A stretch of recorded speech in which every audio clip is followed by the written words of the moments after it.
The universe, in all its infinite wisdom and questionable taste in cosmic drama, had apparently decided that the most entertaining thing to do with its vast expanse was to fill it with species who couldn't stand each other. Evolution, that crafty architect of biological diversity, had outdone itself by creating thousands of sentient species who all seemed to agree on exactly one thing: humans were the weird ones. The Galactic Confederation of Intelligent Species, known colloquially as Galsis, or that bureaucratic nightmare with too many tentacles, had existed for over 12,000 years. It prided itself on being the pinnacle of civilization, a claim that would have been more impressive if their definition of civilization didn't involve 17 different forms of paperwork. Just to use a public restroom, somewhere in the vast chambers of the Confederation's central hub on Proxima Centauri 7, Ambassador Henry Davidson was demonstrating yet again why humans had gained their peculiar reputation. He was running late for a diplomatic summit, literally running while representatives of 37 other species glided, slithered, or hovered with perfect decorum through the hallways. The sight of a bipedal mammal sprinting past dignitaries with briefcase in hand was enough to send ripples of disgust through the more tentacled members of the assembly. For a species that conquered faster than light travel just 8 decades after discovering radio waves, you'd think they could master the concept of timekeeping, muttered High Chancellor Z. Barathon of the Gorgolian Hive, his 7 eye stalks swiving in synchronized disapproval. The truth was, humans had become the cosmic equivalent of that cousin. Nobody wants to invite to family gatherings, but who somehow always shows up anyway, bearing inappropriate gifts and telling uncomfortable truths after too many drinks. Except humanity's gift to the galaxy had been solving the unified field theory while allegedly just messing around with particle accelerators, and their uncomfortable truths involved surviving conditions that would reduce most species to their component atoms. Davidson skidded to a halt outside the Grand Assembly chamber, straightened his tie, an accessory that most aliens assumed was some kind of ritualistic neck restraint, and composed himself. The massive obsidian doors, engraved with the accomplishments of a dozen ancient civilizations, swung open with all the gravitas of funeral dirge. Inside the chamber resembled what would happen if you gave an architectural genius unlimited resources and then told them to design the galaxy's most pretentious, amphitheater tiered seating rows in concentric circles, each occupied by delegates who were at this very moment turning to stare at the tardy human. Ambassador Davidson purred. Ambassador Exorbix of the Vrexian Dominion, a feline-esque creature whose species had evolved to look perpetually unimpressed. How gracious of you to finally join us. We were beginning to wonder if Earth had finally managed to blow itself up. Sorry about that, Davidson replied with a smile that contained precisely calculated amounts of contrition and couldn't care less. Got caught up explaining to your security detail why humans don't need to be stored in temperature-controlled containment units during transit. Again, the assembly tittered, or at least made, whatever passed for amused noises in their respective biologies, humans with their bizarre ability to regulate their own body temperature and survive in conditions ranging from Arctic to desert remained a biological curiosity to most spacefaring species who generally required exacting environmental controls. Davidson took his seat at the human delegation's platform, nodding to his aides who had already arranged his materials. Earth had been part of the Confederation for barely 30 years, an eye-link in galactic politics, yet had somehow managed to secure a mid-tier influence ranking that had taken other species centuries to achieve. This was partly due to humanity's inexplicable knack for technological innovation, but mostly because they were the only ones crazy enough to volunteer for missions in extreme environments. To continue our discussion on the Rigelian trade routes, droned Arbiter Kavota, a gaseous entity who communicated through modulated vapor releases and whose speeches were consequently as substantive as his physical form. Davidson's attention, however, was drawn to the delegation from Taweti, specifically to Ambassador Garach, whose 6-meter frame of iridescent chitin and neural filaments was currently radiating patterns that any school-child on Earth would recognize as textbook aggression displays. The cats had been particularly vocal opponents of humanity's rapid ascension in galactic politics. What most species failed to understand was that humans hadn't actually wanted to become important players in the cosmic drama.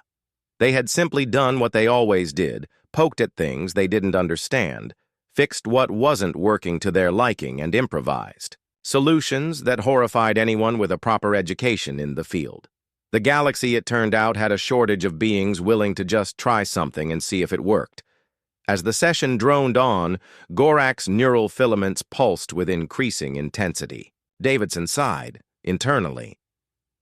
The Sidian had been trying to provoke a diplomatic incident for months. According to his briefing materials, Garach hailed from a culture that prized physical dominance and had never quite accepted that humans who appeared physically unimpressive to most aliens deserved a seat at the grown-ups' table.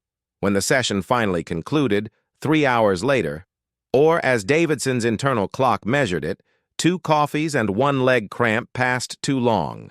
Ambassador Garach intercepted him in the anti-chamber human. The Sidian's translator rendered in flat tones, though the neural patterns dancing across its exoskeleton conveyed far more complex emotions. Your species continues to baffle me. You claim territories and rights far beyond your capabilities. Davidson maintained his diplomatic smile. We're just trying to be good neighbors, Ambassador. No need to get your filaments in a twist. Your idioms do not translate, Garach responded, looming closer. The Sidian's mandibles clicked in what xenobiologists had labeled as contemplative aggression. I have studied your species extensively. You lack the physical prowess of the Gorgolians, the technological history of the Vexians, even the environmental adaptability of the Zeta Reticulans. And yet here we are. Davidson shrugged, somehow managing to not die immediately upon leaving our planet. Funny how that works. The Sidian's neural patterns shifted to a configuration that Davidson's implanted translator helpfully identified as challenge posturing. Several nearby diplomats quietly moved away, recognizing the prelude to what could become an intereces incident. Your species relies on luck and primitive cunning. Garach's mandibles clicked rapidly. You have not earned your place through proper trials. Davidson sighed audibly, dropping the diplomatic facade for just a moment. Ambassador, is there something specific you want, or are we just going to stand here, exchanging thinly veiled insults until one of us evolves into a more patient species? That was when Garach made the proposal that would soon become legendary throughout the Confederation. Its neural filaments pulsed in a complex pattern that Davidson's translator took a full 10 seconds to process, a sign that whatever was coming contained cultural nuances without easy analogies in human experience. I challenge you to the crat, came the translation. At last, the gathered diplomats gasped collectively, or vented respiratory gases in alarm, depending on their biology. Even Davidson, with his limited knowledge of Sidian culture, recognized the term. The Kriyat was an ancient ritual. Chase a formalized hunt where the challenged party must evade capture across a designated territory. You want to hunt me? Davidson clarified, eyebrow raised, in what many non-human species mistakenly interpreted as a threat display rather than skepticism. It is a sacred tradition. Garach responded, neural patterns now. Steady and determined, one that will demonstrate to all whether humans truly deserve their status. If you refuse, your courage will be questioned throughout the Confederation. Davidson studied the Sidian for a long moment. Garach stood nearly twice his height, possessed reflexes approximately 4 times faster than a human's, and could track prey across vacuum through trace molecular detection. The challenge was by any reasonable assessment suicidal for the human, which is precisely why every non-human In the antechamber was shocked when Davidson smiled and said, "Sure, why not? I haven't had a good workout since gravity failed in the embassy gym last month." You accept Gorak's neural patterns displayed what appeared to be genuine confusion. Absolutely. Davidson nodded, reaching for his communication device. "I'll need to clear my schedule for tomorrow, but after that, I'm all yours. Standard Chrysat rules. I get a head start. Neutral territory, non-lethal capture only." The CTN's mandibles clicked rapidly in what might have been consternation. "You understand the stakes. This is not a diplomatic formality." "Oh, I understand perfectly," Davidson replied, and something in his tone made several of the more empathic species in the room involuntarily back up several paces. "Just one question before we make this official. Speak," Gorak commanded. Davidson's smile never wavered as he asked, "Why don't you run?" The translator struggled with the idiom, and Gorak's neural patterns displayed confusion. "I'm the hunter in this ritual. You are the one who will run." "Right, of course." Davidson nodded agreeably, just making sure we're on the same page. The human runs, the big scary alien chases, classic story. As Davidson walked away to prepare for the coming challenge, an aide from the Arcturan delegation leaned toward her superior and whispered, "Why did the human agree?" "The statistics indicate a 99.7% chance of failure." The Arcturan ambassador's eye membranes contracted thoughtfully. "Because humans never calculate odds the way the rest of us do, that's what makes them terrifying." News of the Krat challenge spread through the Confederation's diplomatic channels faster than a quantum entanglement breach. Within hours, every species with access to basic communication technology was discussing, debating, and most importantly, placing bets on the outcome of the ritual hunt between Ambassador Davidson and the Sidian champion. The betting odds displayed on luminescent boards throughout the Confederation were not flattering to humanity, 50-1, against Davidson surviving the first hour, 500-1 against lasting half a day, and a truly astronomical 10,000-1 against him somehow prevailing. The human delegation, in a move that confounded xeno-economists, was placing substantial wagers on their representative at these absurd odds, causing minor fluctuations in several interstellar currencies. On the morning before the challenge, Davidson sat in his quarters, reviewing holographic projections of the chosen hunting ground, Neutral Territory 7, an artificial planetoid specifically constructed for diplomatic resolutions through ritual combat. The Confederation, for all its bureaucratic tedium, understood that some species simply needed to work out their differences by trying to dismember each other in culturally sanctioned ways.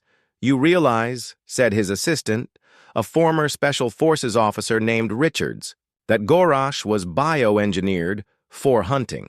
His species spent 10,000 years perfecting the art of tracking and killing prey across environments ranging from methane seas to plasma storms."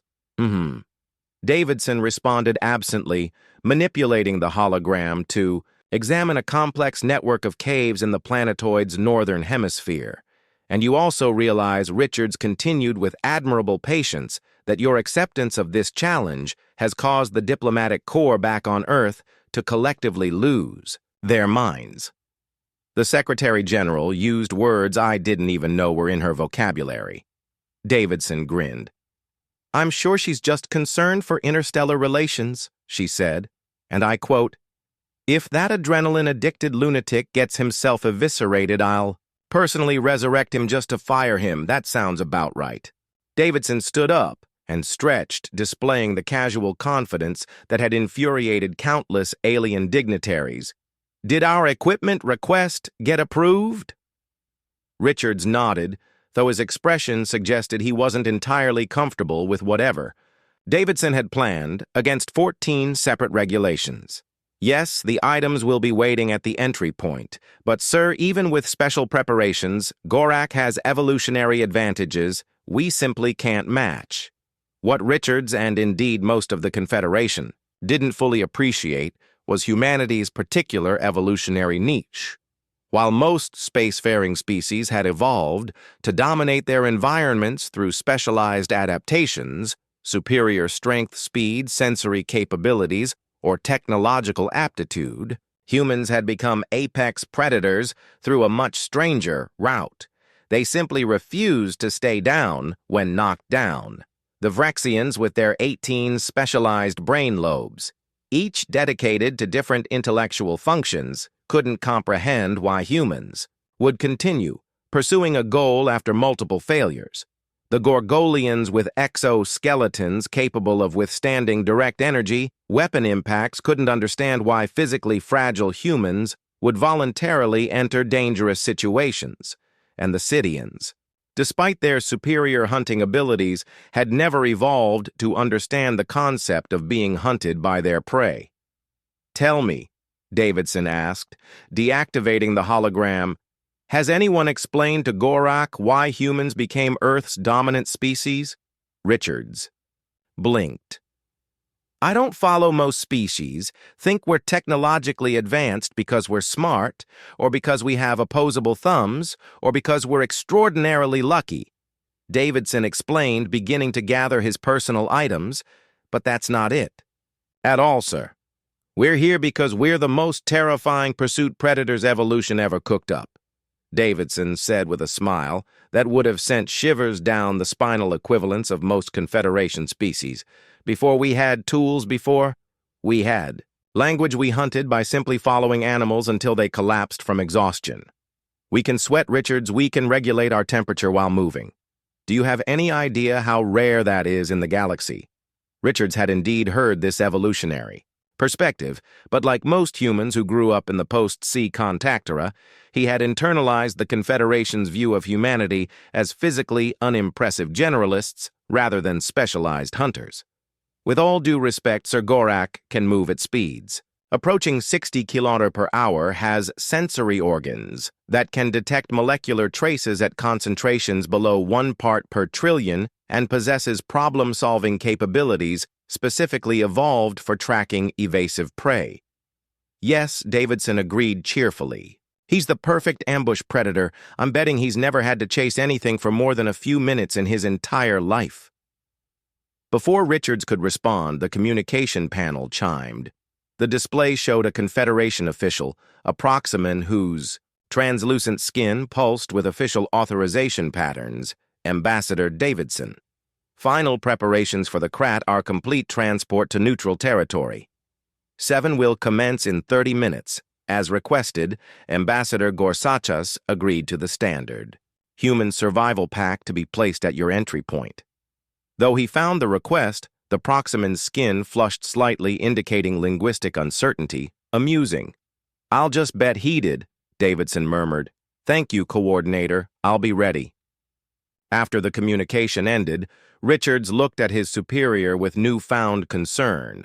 "Sir, what exactly are you planning?"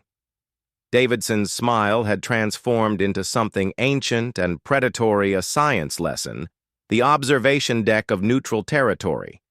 7 was packed with diplomats, dignitaries, and various sentient beings who had managed to wrangle invitations to witness what many believed would be a legendary humiliation of humanity.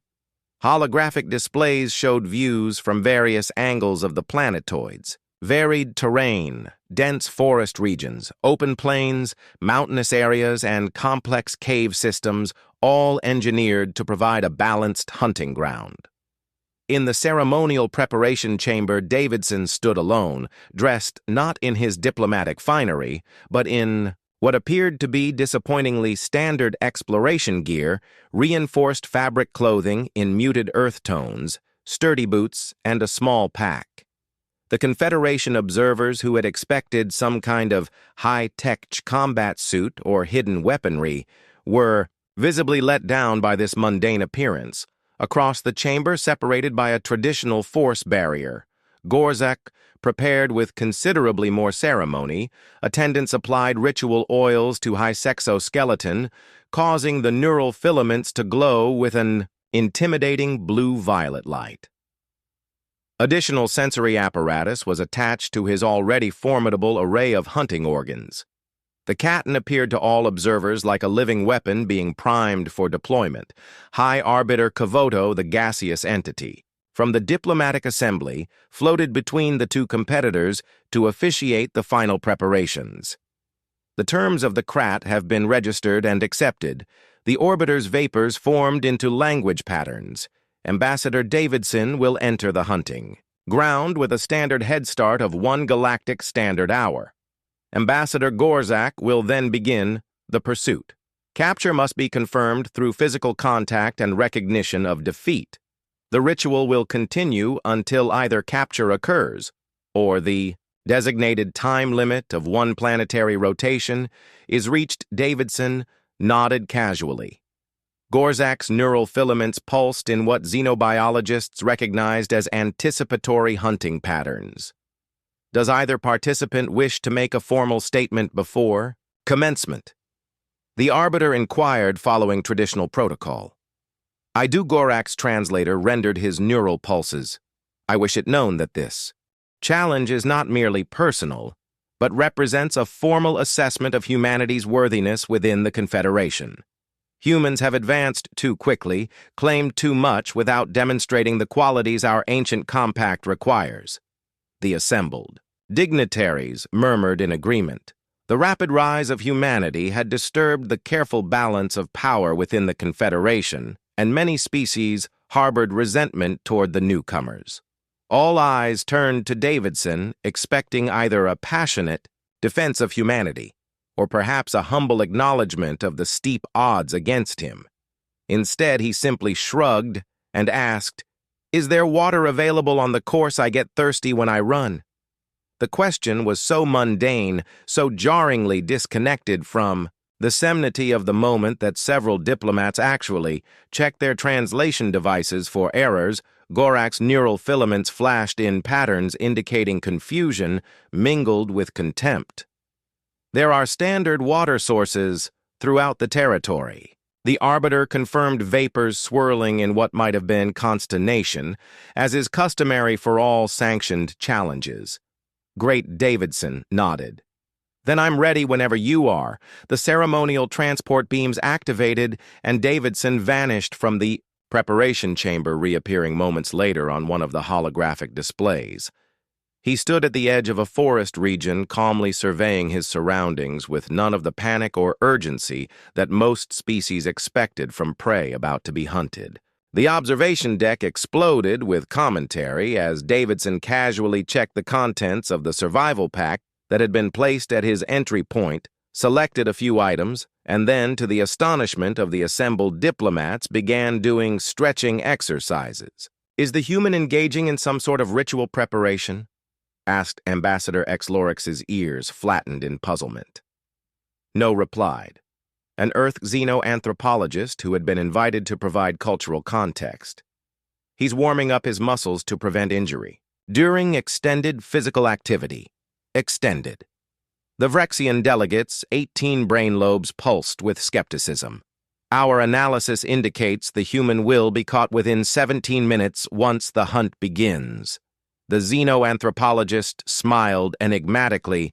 We'll see on. The display. Davidson finished his stretching routine, checked a primitive wrist-mounted device that observers recognized as a basic directional and environmental monitor, and then began to jog, not sprint in desperate flight as expected, but maintain a steady, measured pace directly into the densest part of the forest. In the preparation chamber, Gorak observed this behavior with growing confusion. His neural patterns indicated he was recalibrating his hunting strategies, having expected the human to either hide or run at maximum speed. Your prey behaves strangely, noted one of his attendants. It matters not. Gorzak's translator rendered different flight patterns simply make the hunt more interesting. In 1 hour, I will begin. By the setting of the artificial sun, the human will understand the true hierarchy of galactic predators. What Gorak couldn't know, what few outside of Earth's evolutionary biologists fully appreciated, was that Davidson wasn't running away from anything. He was in fact running toward something. A confrontation, 12 surreal years in the making, between two fundamentally different approaches to survival in an indifferent universe. The countdown timer on the observation deck continued its inexorable progression. 58 minutes until the hunt began. 57. 56. On the display, Davidson maintained his steady pace, occasionally stopping to drink water or make small adjustments to his route, but never hiding, never panicking, never behaving like proper prey should. The gathered dignitaries watched in growing confusion as the human traced. A deliberate path through the terrain, sometimes doubling back, sometimes moving in spirals, but always with purpose. It almost appeared as if, "Is he mapping the territory?" asked a proximate observer. "No," replied the Earth xenoanthropologist, a knowing glint in her eye. "He's laying a trap." The countdown reached 0 with theatrical precision. Gorak materialized at his designated entry point, neural filaments pulsing with Hunter's excitement. The observation deck erupted with anticipatory murmurs as the captain immediately lowered his sensory array to the ground, detecting molecular traces of human passage. "The hunt begins," announced the arbiter completely unnecessarily, and to nobody in particular. Gorak moved with breathtaking speed, following Davidson's trail through the forest. His Keaton exoskeleton gleamed at us. He navigated the terrain, making adjustments that displayed his evolutionary superiority as a hunter.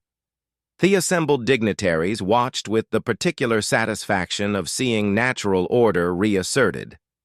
That satisfaction lasted precisely 11 minutes. The trail divides, Gorak's translator rendered his confusion, as he encountered a point where Davidson's scent split in 3 directions.